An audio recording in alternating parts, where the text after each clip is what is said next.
Group organiser کی طرف سے دیے گئے پیکج کی تفصیل کا کاغذ جس پر گروپ آرگنائزر کی مہر اور دستخط بھی ہوں۔ حاجی کیمپ عازمین حج کی سہولت کے لیے ملک بھر میں 8 حاجی کیمپ قائم کیے گئے ہیں۔ یہ حاجی کیمپ اسلام آباد، پشاور، لاہور، فیصل آباد، ملتان، سکھر، کراچی اور کوئٹہ میں قائم ہیں۔ آپ تربیت حاصل کرنے، دوائیاں پیک کرانے، ٹیکہ لگوانے اور دیگر معلومات کے لیے حاجی کیمپ سے خدمات حاصل کر سکتے ہیں۔ حاجی کیمپ کے اندر داخلے کے لیے آپ کو گروپ آرگنائزر کا خط دکھانا ہوگا۔ حج سیزن کے دوران عازمین حج کے عزیز و اقارب کو حاجی کیمپ کے اندر آنے کی اجازت نہیں ہوتی۔ گروپ آرگنائزر کی ہدایت کے مطابق اگر حاجی کیمپ کے ذریعے ایئرپورٹ جانا ہو تو حاجی کیمپ میں قیام کر سکتے ہیں۔ اس سلسلے میں ڈیوٹی پر موجود بوائے اسکاؤٹ سے رہنمائی حاصل کریں۔ حاجی کیمپ میں قیام کے لیے فوم کے گدے، تکیے اور کمبل بلا معاوضہ فراہم کیے جاتے ہیں۔ اس کے علاوہ سفر حج سے متعلق ضروری اشیاء کی مناسب قیمتوں پر فراہمی کے لیے سٹال بھی لگائے جاتے ہیں۔ گھر سے روانگی، سامان کی بکنگ، بورڈنگ کارڈ کا حصول اور جہاز میں سوار ہونا۔ اگر آپ 40 روزہ قیام کے پیکج کا حصہ ہیں تو آپ حج پرواز میں سفر کریں گے اور حاجی کیمپ سے ایئرپورٹ جائیں گے، لیکن اگر آپ کا شارٹ پیکج ہے تو آپ گروپ آرگنائزر کی ہدایت کے مطابق براہ راست ایئرپورٹ پہنچیں گے۔ اس سلسلے میں گروپ آرگنائزر سے معلومات حاصل کر لیں۔ حج گروپ آرگنائزر کی طرف سے دیے گئے پروگرام کے مطابق اپنے مکمل سامان کے ساتھ مقررہ تاریخ کو براہ راست ایئرپورٹ یا حاجی کیمپ پہنچیں۔ تاخیر سے پہنچنے کی صورت میں اپنے گروپ کے ساتھ سفر کرنے سے رہ جائیں گے۔ گھر سے روانگی کے وقت عازمین حج کو عزیز و اقارب کی جانب سے تحفے تحائف بھی دیے جاتے ہیں، جس میں کھانے پینے کی اشیاء مثلاً مٹھائی، حلوہ اور فروٹ وغیرہ شامل ہوتے ہیں، جسے عازمین حج اپنے سامان میں رکھ لیتے ہیں۔ یہ چیزیں حاجی کیمپ اور ایئرپورٹ پر چیکنگ کے دوران روک لی جاتی ہیں۔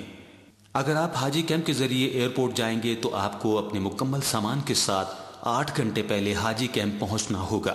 حاجی کیمپ میں کسٹم اور اینٹی نارکوٹکس کا عملہ آپ کے سامان کو کھول کر چیک کرے گا کہ اس میں ممنوع اشیاء تو نہیں۔ کسٹم چیکنگ کے بعد کاؤنٹر پر سامان وزن کرا کے جمع کرا دیں اور بورڈنگ کارڈ حاصل کر لیں۔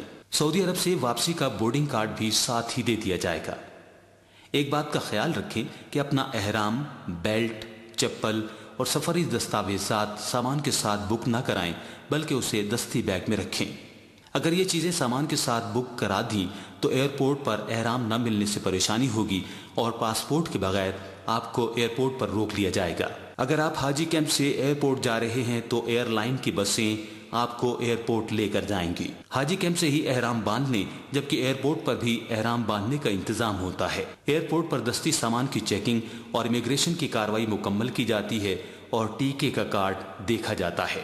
جہاز پر جانے کا اعلان ہو تو بورڈنگ کارڈ اور دستی سامان لے کر قطار بنا کر جہاز میں سوار ہوں۔ جہاز میں اپنی سیٹ کے اوپر والے خانے میں اپنا دستی سامان رکھ کر ڈھکن مضبوطی سے بند کر دیں، جبکہ دستاویزات اور کرنسی والا بیگ اپنے ساتھ رکھیں۔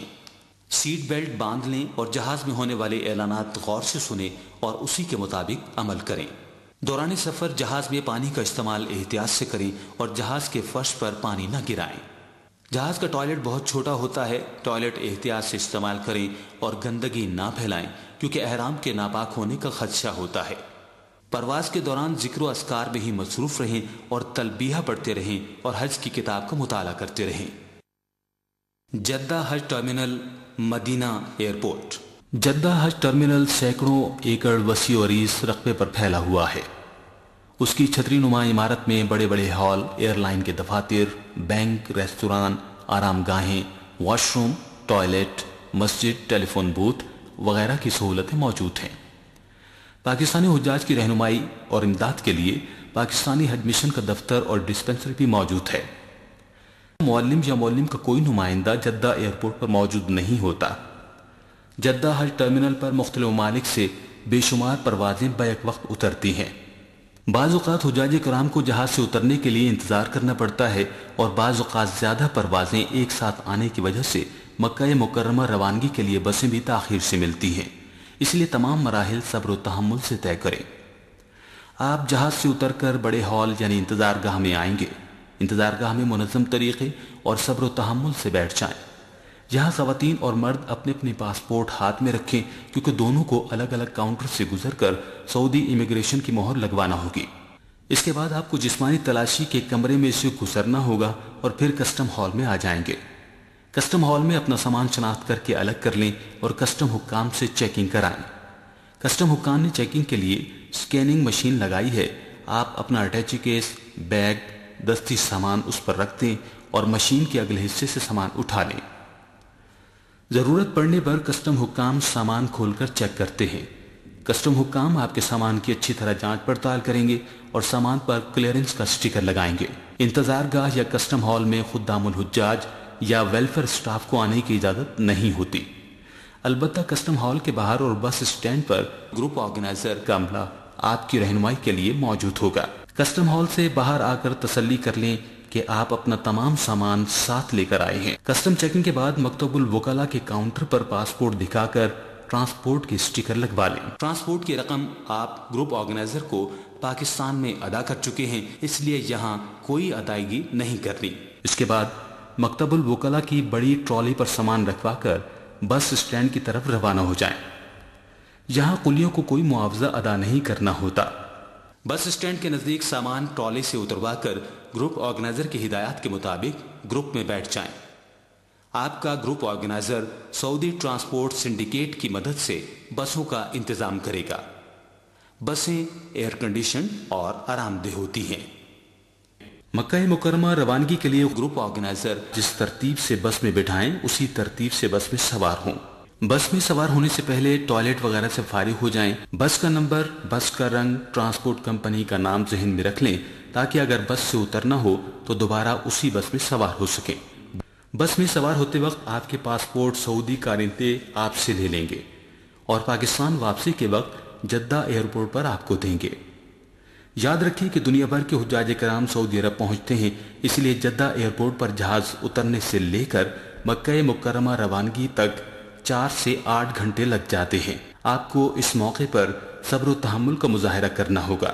جدہ سے مکہ مکرمہ کا فاصلہ تقریباً 100 کلومیٹر ہے۔ گو کہ یہ فاصلہ 1 سے 1.5 گھنٹے کا ہے، لیکن ٹریفک زیادہ ہونے کی وجہ سے بعض اوقات بسیں کافی تاخیر سے مکہ مکرمہ پہنچتی ہیں، اس لیے اپنے ساتھ کھانے پینے کے لیے کچھ رکھ لیں۔ بس ڈرائیور کی ذمہ داری ہے کہ وہ حجاج کرام کو ان کے متعلقہ عمارت تک پہنچائے۔ براہ راست مدینہ منورہ روانگی۔ جو لوگ پاکستان سے براہ راست مدینہ منورہ جائیں گے ان کو بھی جدہ حج ٹرمینل کی طرح کے مراحل سے گزرنا ہوگا، لیکن مدینہ منورہ براہ راست جانے والے حجاج کرام پاکستان سے احرام باندھ کر نہیں جائیں گے۔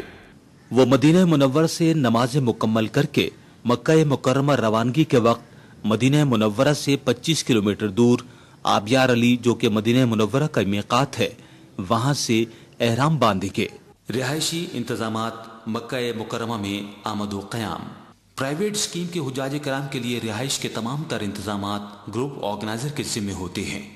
گروپ آرگنائزر کی ذمہ داری ہے کہ آپ کے پہنچنے سے پہلے عمارت کو رہائش کے لیے تیار کرا لے۔ رہائش میں پہنچتے ہی بعض اوقات معمولی مسائل کا سامنا ہوتا ہے، جن میں صفائی، لفٹ کی خرابی اور ایئر کنڈیشنر کی خرابی شامل ہیں۔ ان مسائل کو گروپ آرگنائزر کے ذریعے حل کرائیں اور اگر مسئلہ حل نہ ہو تو پاکستان حج مشن کے پاس شکایت کریں۔ گروپ آرگنائزر پیکج کے مطابق رہائش دینے کا پابند ہے، اس لیے رہائش کے بارے میں شکایت ہو تو دستاویزی ثبوت کے ساتھ درج کرائیں۔ عمارت میں پلنگ کے ساتھ فوم کا گدا اور تکیہ بھی مہیا کیا جاتا ہے اور ہر کمرے میں ایئر کنڈیشنر لگا ہوتا ہے۔ ایک کمرے میں شراکت کی بنیاد پر رہنا پڑتا ہے، اس لیے آپ کے کمرے میں جو افراد ٹھہریں ان سے تعاون کریں۔ ہر فلور پر ٹھنڈے پانی کے لیے کولر موجود ہوتا ہے۔ رہائشی عمارت میں لفٹ کا استعمال کرتے وقت خواتین، بوڑھے اور کمزور افراد کو پہلے سوار ہونے کا موقع دیں۔ مکہ مکرمہ اور مدینہ منورہ میں زیادہ تر جدید قسم کی عمارتیں ہیں۔ ان عمارتوں میں انگریزی طرز کے کموڈ ہیں جن کے استعمال کا طریقہ پاکستان سے سیکھ کر جائیں۔ پتھر، پلاسٹک کے لفافے اور اس طرح کی دوسری چیزیں استعمال نہ کریں ورنہ فلش بند ہونے کا خدشہ ہے۔ عمارت میں لگے ہوئے ٹھنڈے پانی کے کولر سے وضو نہ کریں۔ عمرہ ادا کرنے کے لیے جانے سے پہلے اپنی رہائش کا پتہ اچھی طرح یاد کر لیں۔ آپ کو معلوم ہونا چاہیے کہ آپ کی عمارت کا نام کیا ہے اور کس محلے میں واقع ہے اور حرم شریف پہ کون سے دروازے سے داخل ہو رہے ہیں۔ مکہ مکرمہ سے مدینہ منورہ روانگی۔ مکہ مکرمہ سے مدینہ منورہ روانگی کا شیڈیول گروپ آرگنائزر آپ کو بتائے گا۔ آرگنائزر کی ہدایت کے مطابق اپنی تیاری مکمل کر لیں۔ یہاں یہ مشکل پیش آتی ہے کہ ہمارے کچھ حجاج کرام طواف کے لیے یا خریداری کے لیے چلے جاتے ہیں ان کے انتظار کی وجہ سے بسوں کی روانگی میں تاخیر ہو جاتی ہے۔ اس لیے حجاج کرام کو چاہیے کہ وہ مدینہ منورہ روانگی والے دن وقت سے پہلے تیار ہو جائیں۔ اگر بسوں کے آنے میں تاخیر ہو رہی ہو تو اپنے مکتب یا آرگنائزر سے رجوع کریں۔ بس میں بیٹھتے وقت کھانے پینے کے لیے کچھ ساتھ رکھ لیں۔ مکہ مکرمہ سے مدینہ منورہ کا فاصلہ تقریباً 416 کلومیٹر ہے، اس لیے مدینہ منورہ پہنچنے میں 8 سے 10 گھنٹے بھی لگ جاتے ہیں۔ اگر ڈرائیور راستے میں رک کر آرام کرنا چاہے تو کرنے دیں، یہ حجاج کی اپنی حفاظت کے لیے بہتر ہے۔ کبھی ایسا بھی ہوتا ہے کہ بس راستے میں خراب ہو جاتی ہے، لیکن اس کے لیے سعودی حکومت نے متبادل انتظامات کیے ہوتے ہیں۔ مدینہ منورہ میں مرکز استقبال پر بسیں رکتی ہیں جہاں حجاج کرام کے پاسپورٹ کا اندراج کیا جاتا ہے اور پاسپورٹ جمع کر لیے جاتے ہیں۔ پاسپورٹ کے بدلے کارڈ جاری کیے جاتے ہیں، یہ کارڈ سنبھال کر رکھیں۔ مدینہ منورہ سے واپسی پر یہ کارڈ مکتب حجاج پاکستان میں دکھا کر پاسپورٹ واپس لینا ہوگا۔ یہاں کارروائی کی تکمیل میں بعض اوقات کئی گھنٹے بھی لگ جاتے ہیں۔ صبر و تحمل سے آپ کو انتظار کرنا ہوگا کیونکہ گروپ آرگنائزر اس سلسلے میں کوئی مدد نہیں کر سکتے۔ حج کے 5 ایام۔ ٹرانسپورٹ کی سب سے زیادہ مشکلات مینا، عرفات اور مزدلفہ میں پیش آتی ہیں۔ مینا روانگی کا پروگرام بھی حجاج کرام کو پہلے بتا دیا جاتا ہے۔